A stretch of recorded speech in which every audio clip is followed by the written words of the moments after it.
Hello dear students, welcome to my channel The Tilak Tutorials. I hope you are all fit and fine. Today I am here to discuss about a very important topic on history, which is Governor Generals and Viceroys. In the previous class I have discussed the last Governor of Bengal and also the first Governor General of Bengal, Warren Hastings, in detail. If you have not seen the video yet, then check it in the description section. The link has been given there. And today in this class I am going to discuss about another important Governor General, Lord Cornwallis, and the important incidents happened in his time. So let's start the class.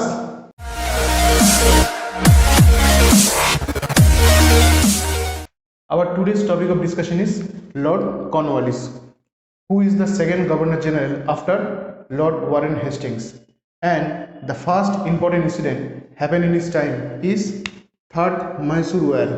Lord Cornwallis ruled from 1786 to 93, and the first important incident happened in his time is Third Mysore War, which is from 1790 to 92, and the Treaty of Seringapatam in 1792, which is between Lord Cornwallis and Tipu Sultan.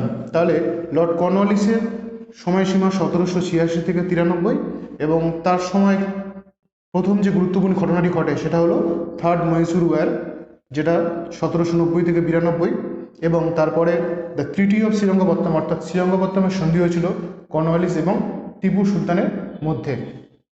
Then introduction of permanent revenue settlement or Zamindari System in Bengal and Bihar in 1793, অর্থাৎ 1793 খ্রিস্টাব্দে বাংলা এবং বিহারে চিরস্থায়ী বন্দোবস্ত প্রবর্তন করেন Lord Cornwallis. Next, he establish the police system.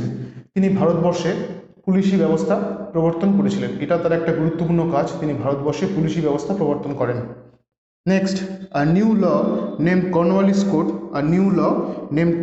Code in 1793 had been implemented, অর্থাৎ একটি নতুন আইন 1793 সালে যার নাম দেওয়া হয় কর্নওয়ালিস কোড, অর্থাৎ কর্নওয়ালিস যেহেতু এটি প্রবর্তন করেন বা চালু করেছিলেন তাই জন্য নাম দেওয়া হয় কর্নওয়ালিস কোড চালু হয়। Next, he established the civil service examination in India. The most important work done by Lord Cornwallis was implementation of civil service examination. তাহলে he established the civil service examination in India, মানে ভারতবর্ষে তিনি civil service পরীক্ষার প্রবর্তন করেছিলেন। Next important work, he reduced the number of collectors from 36 to 23, অর্থাৎ কালেক্টরদের সংখ্যা কমিয়ে 36 থেকে তিনি 23 করে দেন। Next important work, the number of members in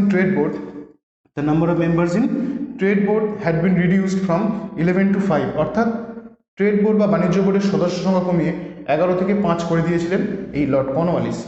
next important work, the magazines named